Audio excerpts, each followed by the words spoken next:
Kembali lagi dalam perbincangan di Coffee Break, masih bersama di sini ada Bapak Jumhur selaku kepala ya BNP 2 TKI. Nah, tadi kita juga sudah kedatangan salah seorang mantan TKI yang sekarang menjadi stakeholder, membantu para TKI untuk bisa aktif dan bisa kerja lebih baik lagi di luar negeri. Nah, ada Mbak Wina ya. Sekarang ada siapa lagi nih, Syah? Kita mau mengundang salah seorang narasumber, yaitu Pak Firman Wibowo, Head of International Division, Senior Vice President dari BNI. Ya, Pak Firman, apa kabar? Selamat pagi. Selamat pagi. Halo, selamat datang Bapak. Monggo, silakan. Silakan Pak Firman.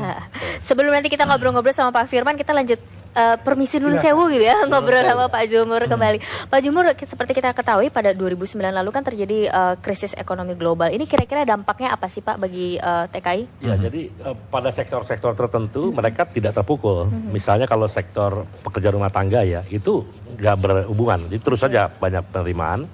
Tapi sektor-sektor yang industri itu memang terpukul. Tapi kemudian kan kita tahu itu hanya sebentar ya. Bangkit. Contohnya waktu kita menempatkan ke Korea. Ke Korea tuh tahun 2011 kita tahun 2008 bisa sampai 11.000. 2009 tuh drop ya, sampai cuman sekitar 3.000 atau berapa. Tapi kemudian naik lagi, sekarang udah mencapai 10.000. Mau mencapai 10.000 tahun ini gitu. Jadi memang wajar lah karena saya industri kan. Ketika dunia krisis mereka juga kena gitu. Seperti itu. Gimana dengan balai pelayanan kepulangan atau BPK di Selapajang? Itu fungsinya perlindungan. Jadi artinya kita dulu memulangkan 1.000 orang setiap hari kira-kira sampai rumahnya masing-masing. Setiap hari itu Pak? Setiap hari. Dan serah terima dengan keluarganya. Dan alhamdulillah tidak ada kasus yang berarti dalam pengertian mereka dirampok, dibunuh atau enggak ya. Nah, ada suka kasus misalnya supir suka minta tip lebih dan sebagainya. Tapi begitu dia lapor ke kita langsung berikan sanksi. Tapi artinya 1.000 orang setiap hari itu. Nah sekarang udah open sky kan, jadi banyak bandara-bandara lain yang dibuka, ya sehingga tidak semuanya ke Bandara Soekarno-Hatta. Dan kemudian juga ada peraturan menteri yang mereka juga membolehkan untuk pulang mandiri. Nah memang ini bagus sebagai human rights, orang nggak dipaksa ya untuk pulang. Tapi memang kita minta harus lebih waspada mereka yang pulang mandiri ini, karena kita dapat laporan juga ada beberapa yang kasusnya agak serius, dibius, digeletekin di jalan tol, tidak sampai rumah. Itu ada beberapa case seperti itu. Ternyata dikawinin sama supirnya. Nah, ini untuk Pak Firman, ini bagaimana sih Pak ceritanya keterlibatan BNI sendiri dengan BNP 2 TKI? Terima kasih Mbak Asti, Mas Arsya, Pak Jumhur. Saya jawab langsung ya. Jadi kalau kita lihat Undang-Undang TKI itu tahun 2004. Tetapi sejak tahun 2006 itu masalah perlindungan dan penempatan TKI itu langsung di bawah kewenangan BNP 2 TKI. Saya kira sejak tahun 2006 kita sudah bekerja sama dengan BNP 2 TKI. Dan kalau kita melihat bahwa jumlah TKI itu kalau tidak salah sekitar 6 juta lebih. Dan 6 juta ini tentu kiriman uangnya sangat besar sekali dan berkontribusi di dalam pembangunan negeri ini. Gitu. Oleh karena itu tepat kalau BNP 2 TKI mempunyai mutu bersama TKI membangun negeri. Bersama TKI membangun negeri. Tetapi membangun negeri harus dekat dengan TKI. Nah, BNI punya mutu. BNI sahabat TKI. Saya pikir sudah nyekrup Pak.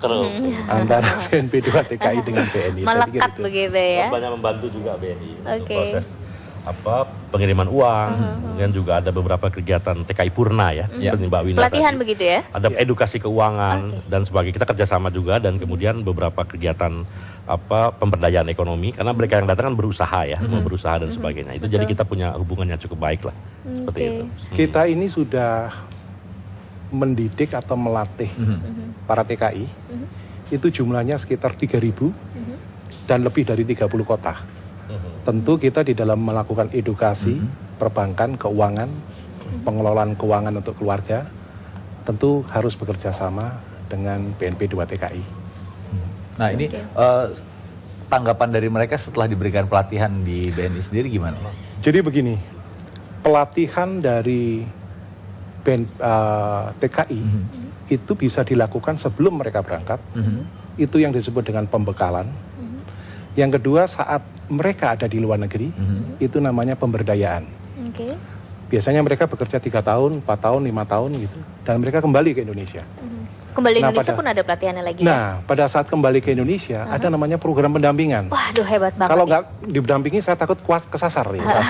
Nah, tapi harapan Pak Firman kira-kira ke depannya seperti apa? Harapannya begini, pada saat mereka di luar negeri, kita berikan pelatihan yang disebut dengan pelatihan wirausaha dan edukasi perbankan, termasuk cara mengirim uang, merencanakan tabungan.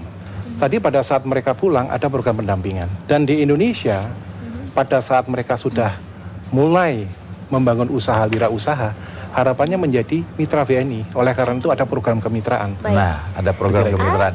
Sayang ini waktunya kita pendek sekali Pak Firman, Pak Jumur, nanti kita next time bisa ngobrol lagi. Oke, tentunya dengan TKI yang berkualitas ini Indonesia bangga.